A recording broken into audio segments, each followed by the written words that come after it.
प्राणी और पदार्थ हैं और तन का निर्वाह, बोध बाध चक्कर यही बिरला पावे था। ये विशाल देव की वाणी के आखिर में है। प्राणी और पदार्थ हैं और तन का निर्वाह, बोध बाध चक्कर यही बिरला पावे था। जीवन में प्राणी मिलते हैं और पदार्थ मिलते हैं और शरीर का निर्वाह करना पड़ता है। स्वरूप ज्ञान हो जाने के बाद ये तीन का चक्कर है। बिरला पावे था, बिरला कोई था पाता है, नहीं तो सब इसमें भागे भटक जाते हैं। प्राणी चाहे जितने प्रिय मिले चाहे अप्रिय मिले, उनका साथ छूट जाना पक्का है। और जब तक नहीं छूटता है तब तक भी छूटा हुआ रहता है। उनका शरीर छूटा या अपना शरीर छूटा तो संबंध कट गया। लेकिन दोनों का शरीर रहते रहते मेरे प्रेमी और वैरी सब अलग ही तो रहते हैं। रात में सोया 6 घंटे तक हम अपने मित्र और वैरी से अलग रहे। जब नींद खुली तब जब जिसका जिसका ख्याल हुआ तो मन से संबंध हुआ, तन से नहीं। पदार्थों की बात यही है, रुपया पैसा, कपड़े लत्ते, घर मकान वाहन, जो कुछ भी है, जब जब जिसका स्मरण होता है तब तब केवल मन से संबंध होता है। तन से संबंध भी कभी कभी किसी किसी चीज से होता है और फिर छूट जाता है। तो जिसको हम संबंध मानते हैं वो संबंध भी कितना हल्का है। और संबंध होने में कोई अपना लाभ नहीं है, क्योंकि अंतिम स्थिति तो असंगता की है। सब भूल जाना, कुछ याद न रहना। चश्म बंदो घोष बंदो लब्बी बंद, गर नवीनी सर्रे अकबर मन बखंद।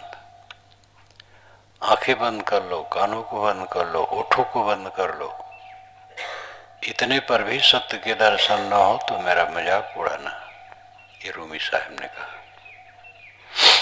यत्र नानद पश्यत नानद शृणोत नानद विजानात स भूमा, ये सनत कुमार ने कहा छांदोग्य उपनिषद में।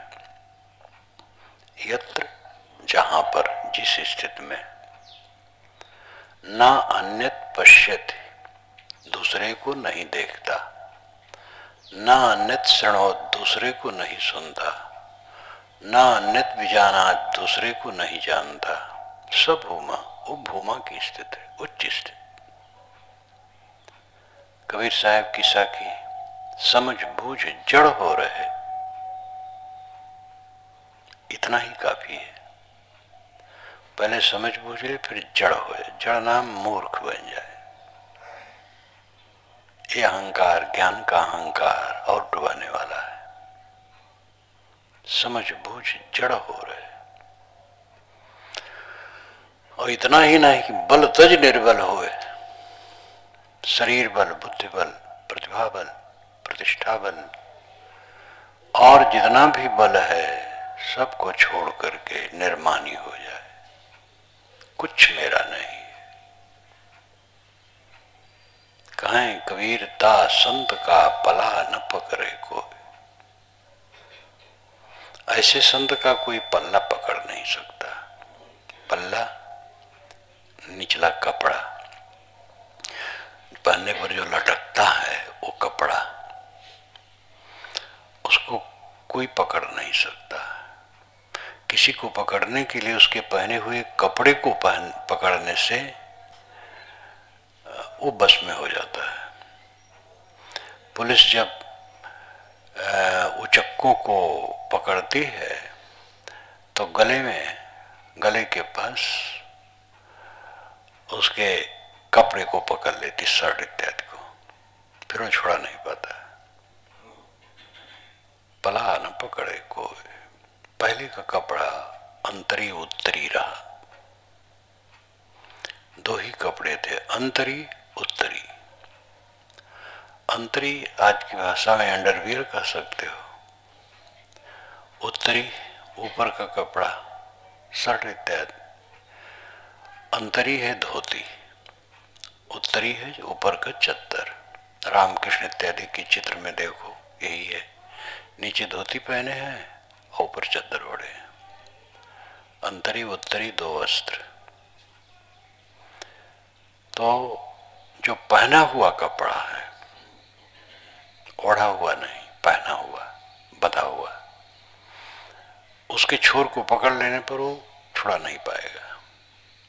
पल्ला न पकड़े कोई पल्ला पकड़ नहीं सकता है, कोई उसे नीचे गिरा नहीं सकता है। तीन बातें हैं, समझ बूझ कर, फिर जड़ होना, फिर बल को छोड़ करके निर्बल हो जाना। पहले जड़ होने नहीं कहा, समझ बूझ करके जड़ होने का। अच्छी तरह से समझ ले मैं कौन हूं, बंधन क्या है, दुख क्या है, कैसे छूटेगा। जीवन तो एक झोंका है, ये उड़ जाएगा, कुछ रहेगा नहीं। जो हमें गर्माहट रहती है, मेरा ये है, मेरा वो है, महामूर्खता है। कुछ भी नहीं है, एक हवा है, एक झोंका है, कुछ नहीं। तो ये असलियत समझ ले, मैं दृष्टा हूं और दृश्य जड़ है, मैं चेतन हूं। वस्तुतः चित्त ही दृश्य है। चित्त के झरोखे से ही जगत का संबंध होता है। चित्त को छोड़ देने पर जगत छोड़ना बाकी नहीं रहता है। जिसकी साधना की शक्ति प्रबल हो जाती है, वो चित्त को छोड़ छोड़ के रहता है। उसका चित्त आंदोलित नहीं होता है, विवश नहीं करता है। बारंबार घोर घोर करके वही वही सोचने की प्रवृत्ति उसमें नहीं रहती है। ध्यान दिया और हटा, शांत। सुबस, इसी को सुबस मन वाला कहते हैं। यह अभ्यास, वैराग, भक्ति, ज्ञान सबके समुच्चय की साधना का परिणाम है। जो मर्यादा से रहता है, आज्ञा, अदब, लिहाज, लज्जा, मर्यादा का पालन, जो दुखों के अंत को देखता है कि दुख का अंत कहाँ है, कैसे है, और वैराग्य उसका बढ़ता है, बोध पक्का होता है, अब अभ्यास बढ़ता है, तो उसको ऐसी शक्ति मिल जाती है कि मन उसका दास बना रहता है, शांत, उद्वेग शून्य, शांत, सब समय सुखी। ये अवस्था साधक को प्राप्त करना चाहिए। ये कल्याण का मार्ग सबसे ऊंचा है और अंतिम फल है जीवन का। दुनिया की सारी उन्नतियां अंत में गोबर हैं। बड़े बड़े पदाधिकारी, पूंजीपति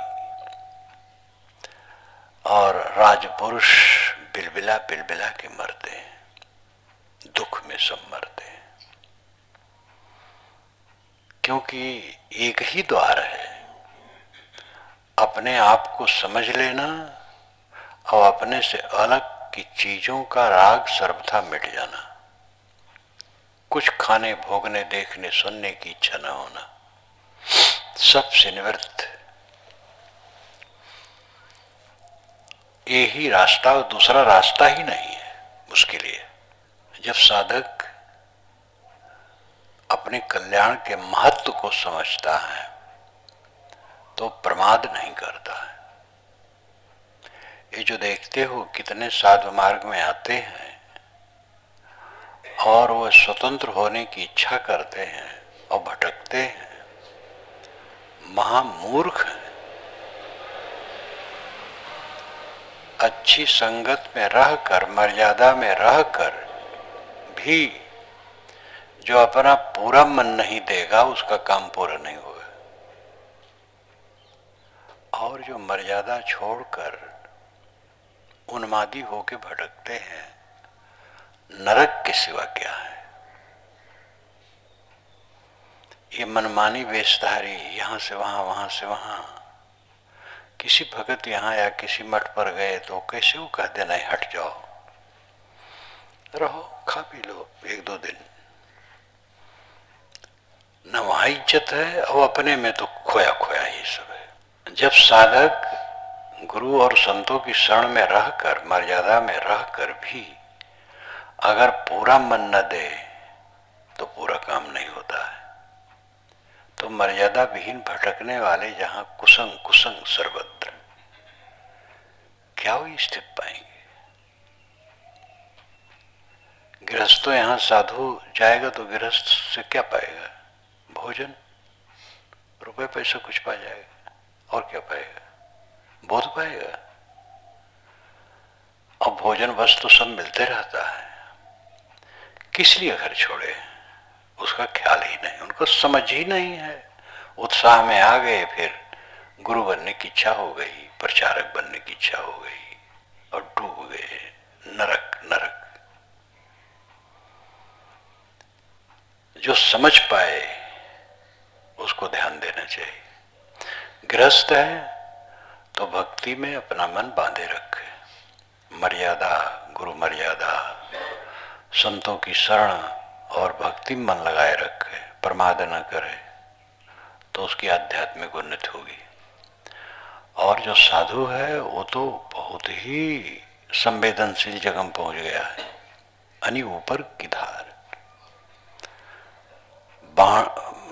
भाला के ऊपर की चलने की बात है। थोड़ा डगमगाओगे तो गिरोगे, फिर ठिकाना नहीं रहेगा।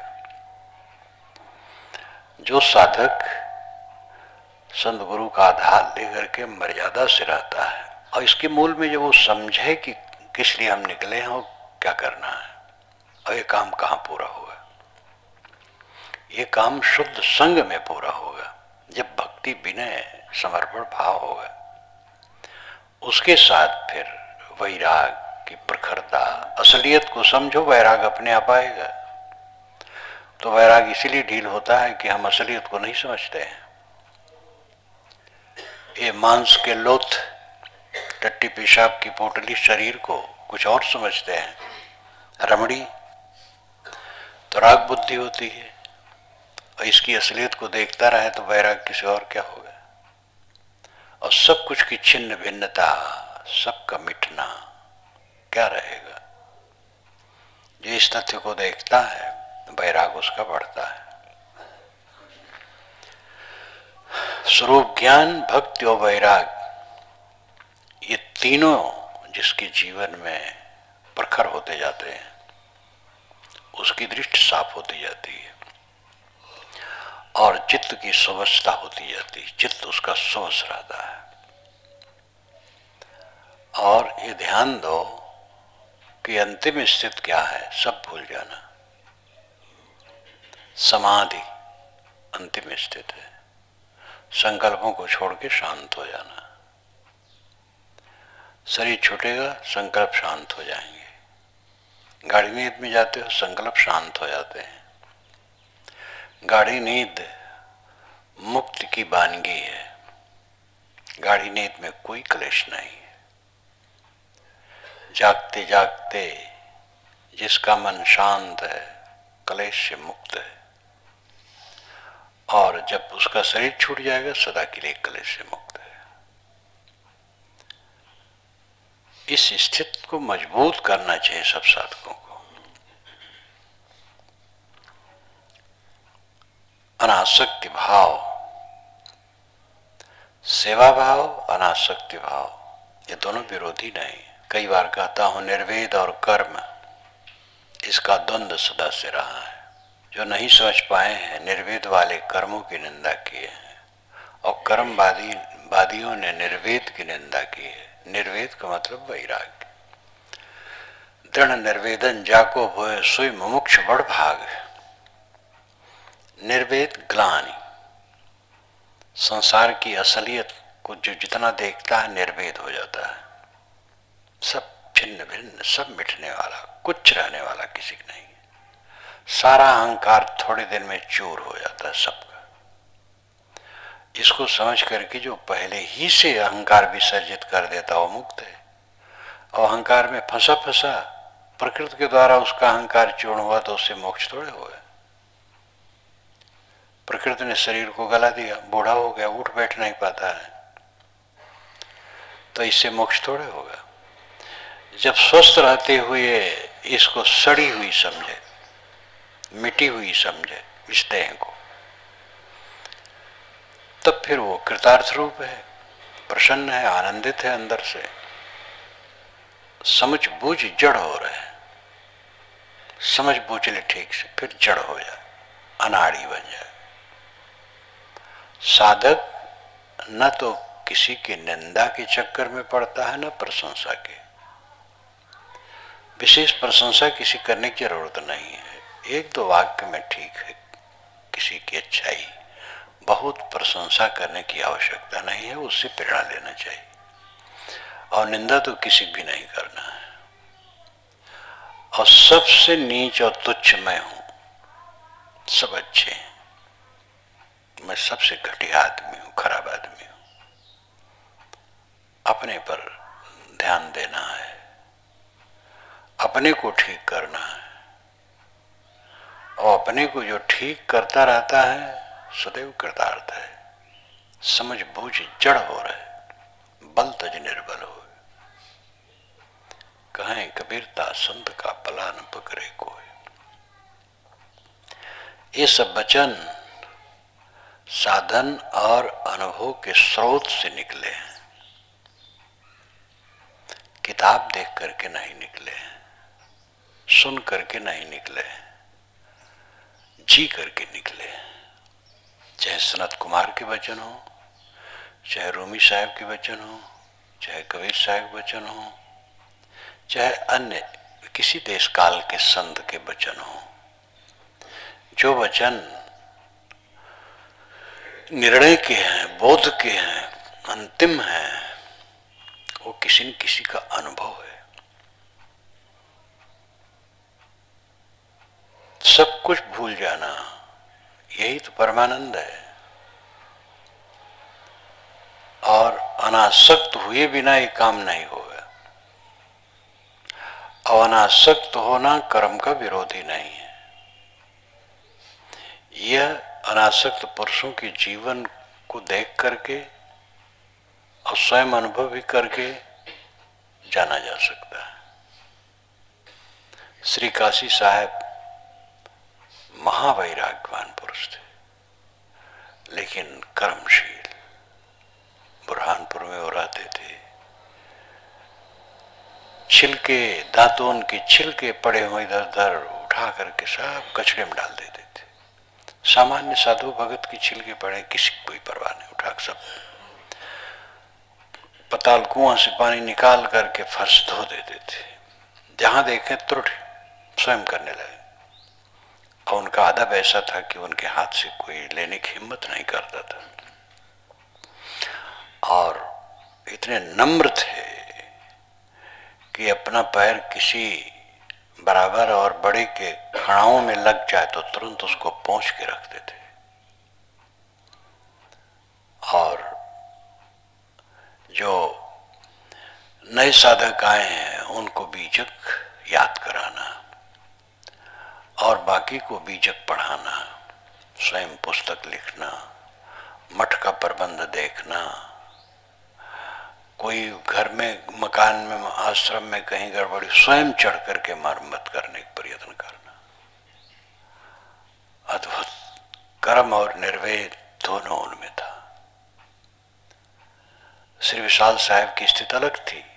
उन्होंने मठ कहीं लिया नहीं। महंत लोग तो बहुत उनको चाहते थे। उनकी प्रतिभा देखकर कई लोग उनको राय देते थे कि आप महंत बन जाएं, वैदिकी सीख लें, ये कर ले, वो कर ले, लेकिन वो कुछ नहीं किए। परंतु जहां रहते थे वहां कर्मठ रहते थे। उनके साक्षात संत बताते हैं जो मिलते हैं, मिले थे, अब तो कहाँ मिलते हैं। तो बताते थे कि जहाँ रहते थे तहाँ आगे भंडारा में लोग बुलाओ हैं तो साहब एक तरफ कहीं बैठे रहे चुपचाप, लेकिन काम के समय वहां पहुंच जाए बनिया में। और हर बात में जहां जो समाज की मर्यादा को पहले पहुंच जाए, कोई वहां पहुंचे तो पहले उठ के बंदगी कर ले। रामेश्वरन साहब कहते थे कि जब हम लोग गए वहां तो चौकी पर बैठे थे, वह जैसे दूर से आते देखे थे चौकी से उतर करके पहले बैठ करके बंदगी में। तो कोई भी वैराग्यवान निकम्मा होता है ये तो संभव ही नहीं है। वो क्रियाशील होता है।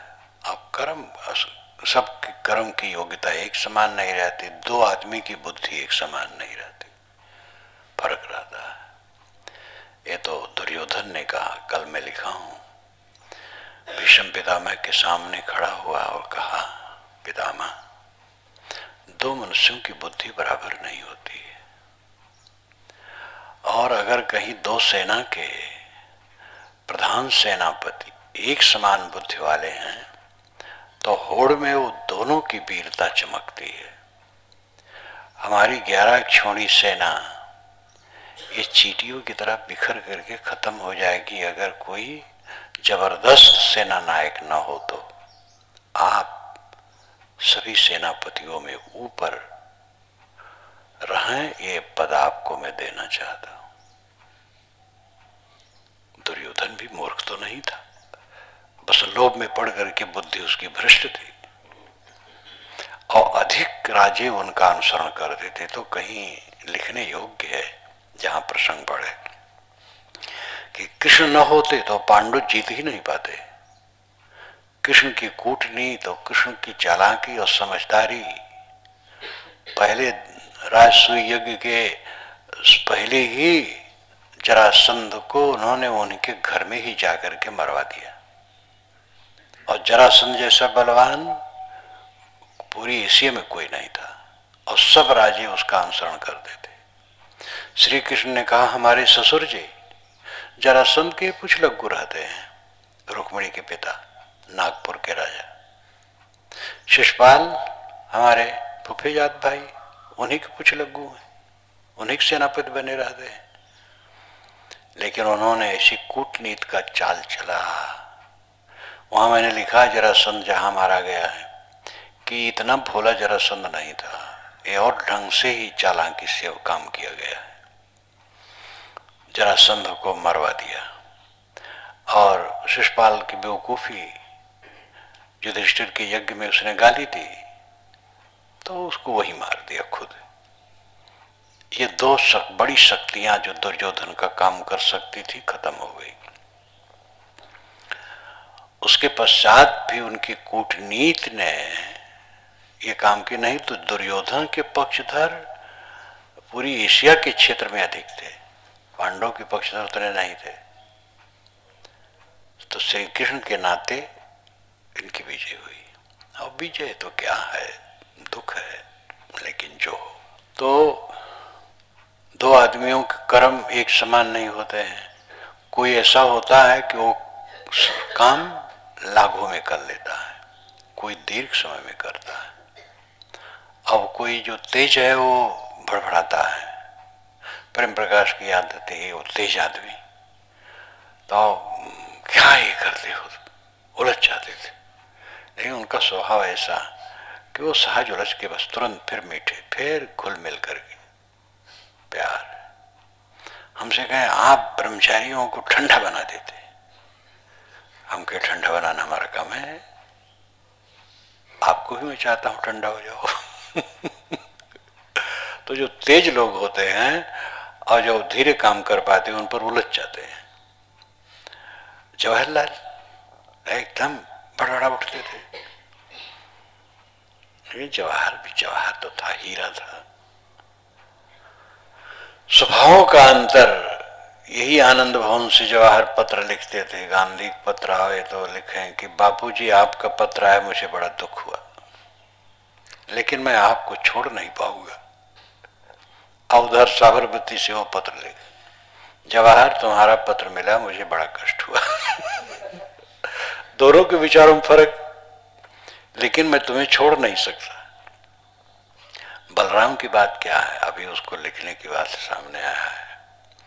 युद्ध की तैयारी हो गई है, कुरुक्षेत्र में पड़ाव पड़ गया है, डेरे सब पड़ गए हैं, सामान सब राल का चूर्ण जो कि फेंक देते थे दुश्मनों पर, आग लगा देते थे। घड़ों में भर करके बिस्तर सर्प रखे, जब अवसर पाया वो फेंक दिए उधर, सांप उनको काटने लगे। क्या क्या प्रपंच, ये सब हो गया। अब बिल्कुल संगीन है मामला। तब बलराम पहुंच जाते हैं। उन्होंने दुर्योधन से भी कहा, मैंने कृष्ण को कहा था लेकिन वो मेरी बात उनको नहीं जमी, और मैं तो मानता हूं तुम दोनों मेरे समान हो। हाँ, तो पांचों पांडव बैठे, सभी पक्ष लोग बैठे। बलराम ने कहा कि मेरी बात तो कृष्ण को जचती नहीं है, लेकिन मैं कृष्ण को छोड़ नहीं सकता हूं, फिर भी मैं इसमें रहूंगा नहीं। इस युद्ध में मैं सरस्वती नदी के तट के तीर्थों में घूमूंगा। उस समय राजस्थान में सरस्वती नदी बहती थी, सरस्वती नाम की, वेदों में इसकी चर्चा खूब आती है। और मैं यहां नहीं रहूंगा, और चल देते हैं।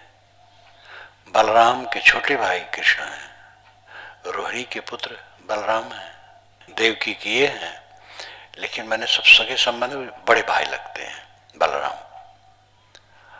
और न तो कृष्ण बलराम को छोड़ सकते, न बलराम कृष्ण को, लेकिन दोनों का स्वभाव लगे, दोनों विचार अलग है। ये संसार है, ये जो स्वभावों की विचित्रता है, और कर्मशीलता की विचित्रता, बुद्धि की विचित्रता, इसको सबको सहना चाहिए, तब आपस में प्रेम रहेगा। और कुछ बात को लेकर के जो टुनक जाएगा और बैर करने लगेगा, दुश्मनी साधने लगेगा, वो क्या कर सकता है। समता, इसीलिए समता की आवश्यकता है। तो कर्म और निर्वेद में विरोध नहीं है। कर्मशील वैराग्यवान, वैराग्यवान कर्मशील होता है, और इसी में मंगल है, और यही स्वस्थ चिंतन है। जो कुछ एकांगी हुए हैं और होंगे भी, जो वैराग का ढोंग करके झाड़ू तक लगाना पाप समझते हैं। मैं देवंती बाई यहाँ रहा, और तब सुना कि 3 संत आए थे, तो कहे देवंती बाई कहाँ है, कहे कि धान काटने गई है। अरे धान काटती हो, तब उसका भोजन मैं नहीं करूँगा, जीव हत्या कर दी है, धान काटने में तमाम जीव मर जाते हैं। तो हमने कहा आखिर तो कहीं भी वो खाते होंगे तो चावल क्या आकाश से आता होगा। अब ऐसे ऐसे क्या ये ज्ञान की बात समझते हैं। कर्मशीलता और वैराग्य में विरोध नहीं है। निर्वेद और कर्म, कबीर साहब की वाणी में दोनों का समन्वय है, और जीवन में समन्वय है। वेद की ऋषि का आर्डर बहुत पुराना, इस पर बारंबार आ जाता है, कुर्वन्ने कर्माण जी विशिष्टम समा एवं तो ही नाने थे दोस्त ना कर्म लिपते नरे। शुक्ल यजुर्वेद का ये मंत्र है 40वें अध्याय का, ईश उपनिषद में भी ही आता है। कुर्वन्ने कर्माण जी विशिष्टम समा, पूरा जीवन कर्म करते हुए जीने की इच्छा रखना, पूरा जीवन कर्म करते हुए जीने की इच्छा रखना, निकम्मा बन के नहीं। लेकिन न कर्म लिपते न रहे, मनुष्य कर्म में लिपायमान न हो, अनासक्त रहे, वैरागवान रहे। एवं तो ही नाने थे तो अस्ति, यही तुम्हारे लिए रास्ता, दूसरा रास्ता नहीं है।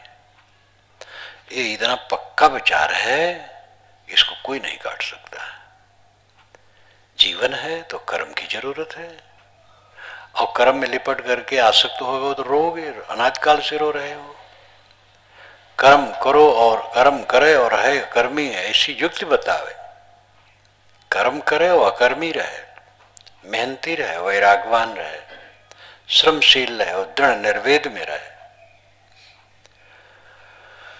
प्राणी पदार्थ और परिस्थिति सामने आते हैं, इनमें अनासक्त भावपूर्वक काम करे, सदैव अनासक्त होकर के रहे और अंतिम स्थिति को मजबूत करे। ध्यान, एकाग्रता, आत्म शांति, सब कुछ को भूल जाना अंतिम स्थिति है। आजकल में यही दशा सबकी आनी है। चाहे दुनिया मोह बनाए रखो, चाहे मोह छोड़ दो, सबको भूलोगे। मोह बनाए रहो, प्राण का अंत हो जाएगा, सब भूल जाओगे। समझदारी है कि मोह छोड़ दो, पहले ही से अंतर्मुख हो जाओ, अंतर संतुष्ट हो जाओ। जब पहले ही मरने के पहले मर जाए फिर क्या पूछना, आनंद कंद, कुछ है ही नहीं मेरा। और तथ्यता देखो तो क्या है, शरीर धूल है, मकान धूल है, कपड़े धूल है, सब मित्रों की शरीर धूल है, धूल धूल चारों तरफ है। मैं दृष्टा चेतन साक्षी हूं, चारों तरफ मेरे धूल का गर्दा गुब्बार का अंबार है बस। और यही कुछ दिन में होके रहेगा। पहले से जो इसको देखता है वो सदैव मुक्ति का आनंद भोगता है। यही काम साधक को करना चाहिए। दुखी होना दरिद्रता है, सुखी रहना संपन्नता है। लोक दृष्टि के अनुसार संपन्न रहेगा तब सुखी रहेगा। विपिन आदमी क्या सुखी रहेगा। लेकिन विवेक के अनुसार सुख स्वतंत्र है, संपन्नता पर सुख निर्भर नहीं। संपन्नता का अर्थ लोग मानते हैं अधिक धन, लंबा परिवार, अनुगामियों की भीड़, प्रसिद्ध प्रतिष्ठा, ये संपन्नता मानी जाती है। इस पर सुख निर्भर नहीं, सुख स्वतंत्र है। सुखी होना संपन्नता है और सुखी होना स्वतंत्र है। न धन पर निर्भर है ये, न विद्या पर, न पद पर, न प्रतिष्ठा पर। लोक संबंध से ये ऊपर है सुख।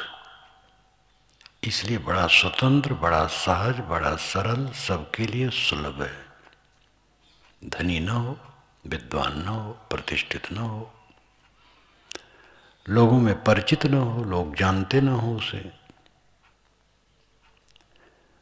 लेकिन अगर वो समझदार है, विवेकवान है तो सुखी रहेगा। सुख दुख, हानि लाभ, मिलन विछोह, आना जाना, ठंडी गर्मी, घाटा मुनाफा, ये संसार का प्रवाह है। ये प्रवाह रोका नहीं जा सकता। गंगा पास में बह रही है, जाकर के देखो।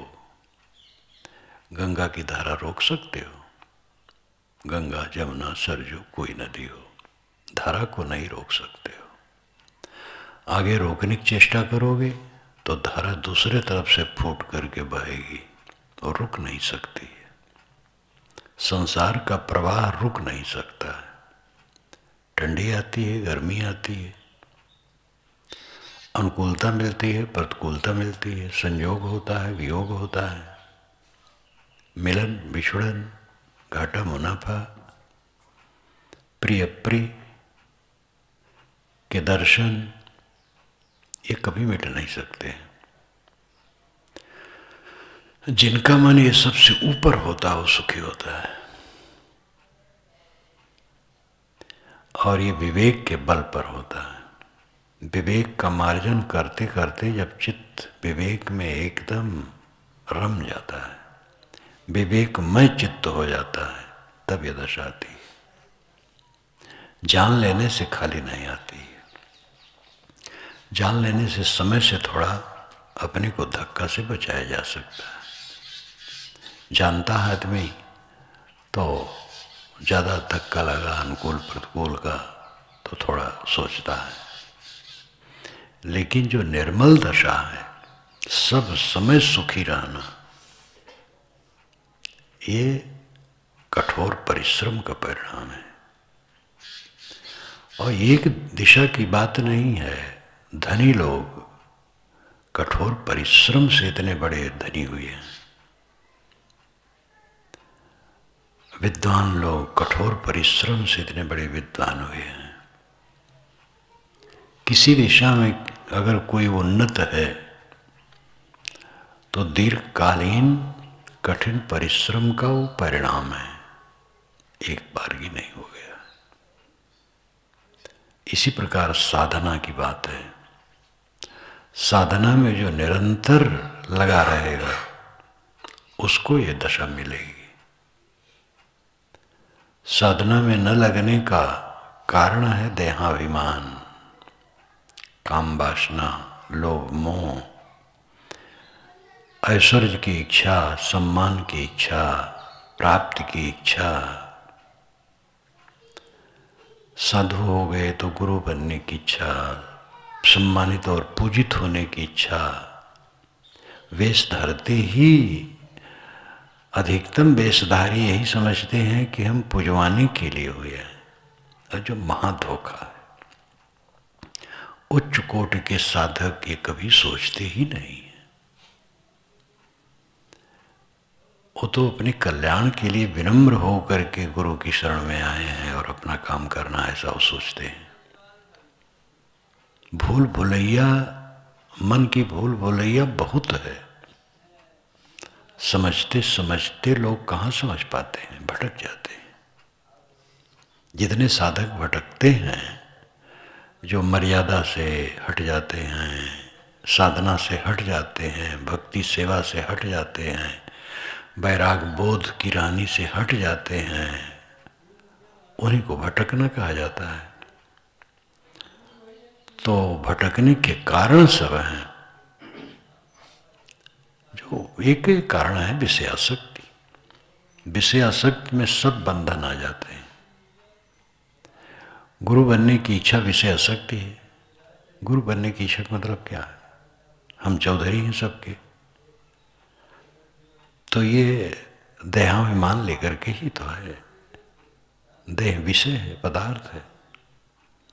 बड़ा बनने की इच्छा, प्रसिद्धि बनने की इच्छा, प्रतिष्ठित बनने की इच्छा, सब विषय आसक्ति देहाभिमान है। विषयासक्ति बंधन है, विषय निवृत्ति मोक्ष है। ये थोड़े में है तो उसको इतने लोग मान लेते हैं कि स्त्री की संगत पुरुष न करे, पुरुष की संगत स्त्री न करे, बस विषय से निवृत्त है। वो खास बंधन जरूर है, क्योंकि उसके बाद पूरा जीवन परतंत्र हो जाता है। और उसको जो छोड़ दे वो बहुत बड़ा काम किया, लेकिन उतने में पूरा नहीं हुआ। बहुत आगे चलते चलते, बहुत निवृत्त होते होते कसर रहती है, सूक्ष्म कसर जीव को भटका देती है। ढिग बूढ़ा उतरा नहीं, या ये देसा मोह, सलिलदार की मोह में क्या निदर आई तो है। ढिग बूढ़ा उतरा नहीं, ढिग नाम पास में, जहां कल्याण करना था वहीं डूब गया। कल्याण करने का अवसर पूरा मिल गया था लेकिन डूब गया। तो ढिग से अर्थ कल्याण साधन मनुष्य शरीर है, और इसी में डूब गया। और दूसरे ढंग से ऐसा कहा जा सकता है कि बहुत साधना करके बहुत काफी पार हो गया, और उसकी जीवन मुक्ति में अब बिल्कुल देरी नहीं है, लेकिन भटक गया। ढिग बूढ़ा जीवन मुक्ति के निकट पहुंच करके डूब गया। इस ढंग से भी समझा जा सकता है। ढिग कल्याण की जगह, ढिग नाम पास, कल्याण की जगह के निकट होकर के डूब गया। मानव शरीर कल्याण के निकट है और इसी में डूब गया। दूसरे ढंग से सब साधना करते करते परिपक्व अवस्था तक पहुंचते पहुंचते जीवन मुक्ति के करार पर पहुंचकर बिल्कुल ठीक पास में, मुक्ति के पास में पहुंचकर और भटक गया। ऐसा अनेकों को हो जाता है कि बहुत अच्छे ढंग से चलते चलते फिर कैसे वो बहिर्मुख हो जाते हैं। रामविलास महाराज को जब मैं सुना हूँ, देखा नहीं हूँ, कर्मा के पास अजगना, कई बार मैं कहा हूँ, रहते थे। वे अपने ननिहाल में रहते थे, अजगना उनका ननिहाल था, निर्बंध साहब बताते थे। तो कर्मा में निर्बंध साहब जन्म स्थान था और अजगना वहीं पास में है। तो रामविलास महाराज वही अपने ननिहाल में रहते थे। तो उनको कैसे वैराग लग गया, नंगे रहते थे। गांव के बाहर तालाब था, वो पेड़ पल्लो थे, वहीं बैठे रहते थे। रात में ही शौच और करके और उसी तालाब में स्नान करके फिर बैठ जाते थे, चाहे ठंड हो, चाहे गर्म हो, चाहे वर्षा हो। और मस्त शरीर के थे, शरीर भी खूब जबरदस्त था। और बैठे रहते थे पलथी मार करके और बोलते नहीं थे। ऐसी अवस्था में दर्शनार्थी बहुत आते हैं, दूर दूर से आते थे। तो वहाँ कुछ ढेला वाला पड़ा रहा तो लेके मार देते थे, हट जाए लोग। तो साधु के ऐसा करने से और आकर्षण होता है लोगों को। मान लेते थे उनका ढेला जिस पर पड़ा उसका कल्याण हो गया। तो काफ़ी दिन वहाँ रहे। वही ननिहाल से एक टाइम भोजन आ जाता था, खा लेते थे बस। फिर बहुत दिनों के बाद उनकी प्रतिष्ठा से कुछ लोग ईर्ष्या करने लगे तो हड्डी छोड़ दी वहीं पास में, जानवर की हड्डी। पानी में जहाँ नहाते थे तो वहाँ से चले गए। तो सुना आगे चल करके इतने बहिर्मुख हो गए कि नाच हो रहा है, वहाँ जा कर के बैठ जाएं। अब कैसे वो ढील हो गए, कैसे उनमें परिवर्तन आ गया, ज़्यादा नहीं जानता हूँ। निर्बंध साहब कहते थे वो। अब मैंने जो देखा, देखने में भी बहुत लोगों को आया कि बहुत काफ़ी आगे बढ़ करके फिर ढील हो गए और फिर लटक गए, अपना काम नहीं कर पाए। इसलिए साधक को बहुत सावधान रहना चाहिए। कहाँ हमारा मन भटका दे, किस बात को लेकर के अहंकार उदय हो जाए और हम अपने साधना को छोड़ दें, शुद्ध संग छोड़ दें, मर्यादा छोड़ दें, विवेक छोड़ दें, कुछ पता नहीं। जहाँ अहम भाव आया, सुखाध्यास आया, भटकने में देरी नहीं है। इसलिए डरत रहे, सो उबरे गाफिल खाई मार, ये बहुत महत्वपूर्ण है। सदैव साधक को सावधान रहना चाहिए, डरते रहना चाहिए, भटक न जाए। शुद्ध संग करि करे रहे, निश्चय भाव स्वदेश, टूटे बंधन जीव को, छूटे जगत को देश। विशाल देव ने कहा शुद्ध संग करि करे रहे, सदैव शुद्ध संग में रहना चाहिए। और निश्चय भाव स्वदेश, स्वदेश का निश्चय भाव, स्वदेश स्वरूप देश, निज भूमि का, यही निश्चय रहे। टूटे बंधन जीव को, छूटे जगत को देश। फिर जगत बंधन टूटेगा और जगत कुदेश छूटेगा। जगत कुदेश है, पांचों इंद्रियों से प्रतीतमान ये सारा संसार काल चक्र है, सब काल के गाल में है। ये काल देश है। दृश्यमान जितना जगत है ये काल देश है। काल देश का मतलब है समय से गिरफ्त, समय से बंधा हुआ, परिवर्तन परिवर्तन परिवर्तन, और सब कुछ बिखर जाने वाला और टूट जाने वाला, मिट जाने वाला है। फिर उसमें निर्मित होता रहता है, बनता रहता है, बिगड़ता रहता है। ये क्षणभंगुर मनुष्य कितना स्थायी काम कर जाता है। ट्रेनें हैं, बसें हैं, हवाई जहाज है, बड़े बड़े पुल हैं, बड़े बड़े बांध हैं, ये सब क्षणभंगुर मनुष्य ने किया। नर्मदा बांध जब से शुरू हुआ है, अखबारबाजी, उस समय मैं अखबार पढ़ा करता था तो देखता था कि कितना उसके लिए तर्क बितर्क चलता था, हानि है लाभ है, करते करते करते करते आज नर्मदा का पानी गुजरात में जो नहरों में ढाल दिया गया, पूरी वो नदी जैसी बहती है, वो बहुतों कल्याण हो रहा है। सीजनिक पीने का खार पानी वहाँ पर है, आगे चल कर के गुजरात के राजकोट की तरफ, तो बड़ा हित हो रहा है। तो ये क्षणभंगुर मनुष्य कितना स्थायी काम कर जाता है। ये जो रचनाएं हैं महाभारत, इस विश्व में महाभारत जैसा महाकाव्य नहीं है, विदेश में भी है, लेकिन इतना विशाल, इतना सर्वांग, इतना लौकिक पारलौकिक और लड़ाई युद्ध और अध्यात्म वैराग्य जीवन मुक्ति और सारी बातें, अद्भुत ग्रंथ है, ऐसा कहीं नहीं। रामायण अपनी जगह महत्वपूर्ण है, लेकिन महाभारत तो बहुमुखी है, बहुत विशाल है, और उसमें लेखक बहुत हैं और वे अनाम हैं, केवल वेद व्यास उस पर थोपे गए हैं और चल रहा है। लेकिन इतना बड़ा काम हुआ है कि उससे लोग प्रेरणा ले सकते हैं, लेते हैं जो लेने वाले हैं। तो ये है सब काल चक्र में, लेकिन इसी काल चक्र में विधि और निषेध, बंधन और मोक्ष, हित और अहित, सबकी बातें हैं।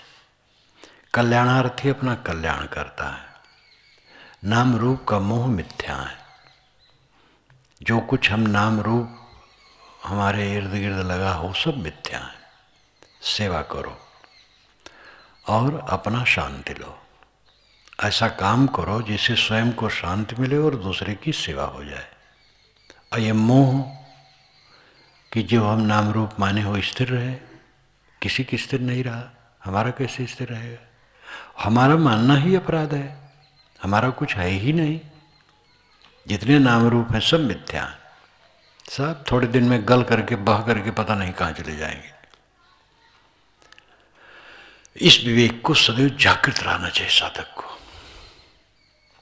कुछ नहीं है, ये निश्चय जिसको है उसको शांति मिलती है, अंत में वही होके रहता है। अब देखो, सहनशील भले 62-63 के थे, जवान सरीखे थे, और उनके फेफड़े में खांसी तो उनको बहुत दिनों से आ जाती थी। तो मैं कहा करता भैया जांच करवा लो, ये क्या है? और पता लगा कि फेफड़े में छेद हो गया। और वहाँ का जो अच्छा इस विषय का डॉक्टर था वो दवाई देता था, और उसने कहा भी था, मुझे फ़ोन से बातचीत हुई जब मृत्यु के बाद, तो फ़ोन से बातचीत हुई तो लोग बताए कि डॉक्टर कहता था कि महाराज हम सबसे बढ़िया दवा दे रहे हैं, अब उससे बढ़िया दवा नहीं है। लेकिन अब जो कर्म प्रारब्ध हो वो भी निराश था, क्योंकि वो जान गया था। और दोपहर का समय था, कहे भोजन नहीं करूँगा, दूध पीऊँगा। दूध गरमाने गए, लौट करके देखे शरीर छुटा है। तो मृत्यु भी बहुत बढ़िया उनकी हुई है, इतना बढ़िया मृत्यु, और कोई पीड़ा नहीं, कोई कुछ नहीं। दूध पीने की इच्छा किए और दूध गरमाने गए, लौट के आए, देखे रमता राम। ऐसी मृत्यु बहुत बढ़िया होती है। वासना त्यागे रहे, बस मृत्यु हो जाए खत्म। पहले मृत्यु कर लिया है वो, उसमें भय और शोक क्या है? लेकिन बिल्कुल जवान सरीखे मिले जुले। चलते समय मैंने कहा राम से कि इनको आंचला एक दे दो। कहीं साहब अभी है, जब छत्तीसगढ़ आऊँगा आप जब आएंगे तब वहाँ दे दीजिएगा, अभी है। अब छत्तीसगढ़ लेने आएंगे ही नहीं आंचला। ये है संसार की कथा, सबकी ऐसी है, एक की थोड़े है। कोई उंगली उठाने लायक है, उनका हो गया हमारा नहीं होगा, तो सबका काल के गाल में है। हाँ, सितम अपने ही ऊपर, बात कुछ छीड़ी नहीं, बात शाहों के भी ये झंडे गड़े रह जाएंगे। यार मेरी लाश पर रोते खड़े रह जाएंगे। सब की बात ही है, कोई देहधारी बचने वाला नहीं है। बच करके क्या करेगा? बच करके कुछ दिन जो रहते हैं उनकी दुर्गति ही मैं देखता हूँ। अब संसरण साहब बेचारे ऐसी अवस्था में पड़े हैं खाट पर, दुख के सिवा उनको क्या है? न बोल सके, न डोल सके, न हाथ हिला सके। तो क्या धारा है? लंबा जीवन जिसे कहते हैं, प्रेम प्रकाश की भी अवस्था वैसी तो नहीं है, लेकिन बात भी जब फोन से करते हैं तो समझ में नहीं आता है। और अभी अपना उठ लेते हैं, रोग नहीं है लेकिन असमर्थता अत्यंत है, तो कौन फायदा है। लेकिन प्रारब्ध जब तक है तब तक चलता है। तो जिसमें हमें लोभ मोह है, जिसमें हम हर शोक करते हैं, राग द्वेष करते हैं, कलह कल्पना करते हैं, वो सारा क्षेत्र काल देश है। काल देश का अभिप्राय है समय से गिरफ्त, समय से पकड़ा हुआ। काल रूपी सांप ने सबको पकड़ रखा, सबको निगल रहा है। ऐसा जो निरंतर समझता है उसको शोक मोह कुछ नहीं है। दुख से रहित रहना जीवन की सफलता है। गुरु दुखी नहीं होता और दुखी गुरु नहीं होता। जो दुखी हो गुरु नहीं होता, और जो गुरु होता है वो दुखी नहीं होता है। यहाँ गुरु होने मतलब शिष्य को संस्कार देने की बात नहीं। ये एक काम है जो परमार्थ मार्ग में करना कराना पड़ता है। लेकिन गुरु वह है जो दुख रहित है, और दुख रहित है वही गुरु है। ये बौद्ध संगीतों में भी बात आती है, संगीत नाम साथ साथ गायन करना। गायन का मतलब वही बताना, प्रवचन का। कोई गाया नहीं जाता था। 3 सभाएं हुई हैं राजगृह में, पटना में और वैशाली में। वो सब उसी तरफ बिहार में हुई है 3। उसके पश्चात भी इधर कश्मीर इत्यादि की तरफ हुई है, पश्चिमी भारत में। लेकिन ये 3 प्रामाणिक हैं। वर्षों के बाद ईसा के जन्म के पहले लिखा गया है त्रिपिटक। तो एक सभा में जब गायन करने की बात थी, मतलब कहने की बात थी कि भगवान बुद्ध ने क्या कहा, धर्म के विषय में क्या कहा, विनय यानी सदाचार के विषय में क्या कहा, तो इसको सुनाना था। जो अधिकारी योग्य थे, ज़्यादा कंठस्थ था, उनको सुनाना था। तो उस सभा में कुछ लोग चुने गए थे। इतने में एक भिक्षु आ गए जो प्रतिष्ठित थे, और उनको भी चुनने की बात आ गई। तो एक ने कहा, देखो ये नहीं चुने जा सकते, ये क्लेश रहित नहीं है। ये बात मैंने पढ़ी थी। ये क्लेश रहित नहीं है। जो क्लेश रहित नहीं है वह संगायन के योग्य नहीं है। कितनी मार्मिक बात है। जो क्षुब्ध होता है और दुखी हो जाता है वो निर्णय देने का अधिकारी नहीं है। तो चमत्कारिक ढंग से वो बताया गया है कि उन्होंने कहा कि मैं क्लेश रहित 1 सेकंड में हो जाऊंगा। जैसे कि सूत की गोली आकाश में फेंक दो और लौट के हाथ में आ जाए, इतनी देर में मैं क्लेश रहित हो जाऊंगा। तो क्लेश रहित हो गए। तो क्लेश रहित हो गए, तब उनको लिया गया। तो घटना घटी कि नहीं घटी, कैसे घटी, लेकिन अर्थ यह है क्लेश रहित मन जीवन की ऊंचाई है। यही गुरुत्व है। दुखी होना तो अपराधी होना है। कच्चा मन, कच्चा मन अपना अहंकारी मन, सारा दुख अहंकार में है। अहंकार के विसर्जित होने पर कोई दुख नहीं है। तो अपना अहंकार बना है फोड़ा मवाद, तो आदमी दुखी रहेगा। दुखहीन होना गुरुत्व है, और गुरुत्व दुखहीन दशा है। दुख रहित होना बहुत सरल है। वो जो दुख रहित होना को हो, या निर्भय सुख, अनंत सुख। अनंत सुख किसी बाहरी स्थिति पर निर्भर नहीं है, वो हमारे विवेक पर निर्भर है। असलियत को समझे कि सब कुछ काल से ग्रस्त है, इसलिए संसार की कोई कामना न करे, सेवा करे। जो अपनी ड्यूटी जहाँ पर हो उसमें तत्परता पूर्वक सेवा करे, और अपनी साधना में रहे, अपने को स्वस्थ रखे। शांत, और जितना भी हान लाभ संयोग वियोग है वो सब सह ले निर्विकार भाव से, फिर वो सुखी रहेगा। तो ये सुख जो हमारा निर्भय सुख है, ये अपने आप पर निर्भर है, ये किसी पदार्थ पर निर्भर नहीं है, इसलिए सहज है। और ये सबको आशावान होना चाहिए, कोई भी हो, कहीं भी हो, स्त्री पुरुष गृहस्थ विरक्त, कोई भी सच्चे अर्थ में सुखी हो सकता, हर समय निर्भय और सुखी, मन आनंद कंद, कहीं पछतावा नहीं, पीड़ा नहीं, उद्वेग नहीं, विकार नहीं, द्वंद्व नहीं।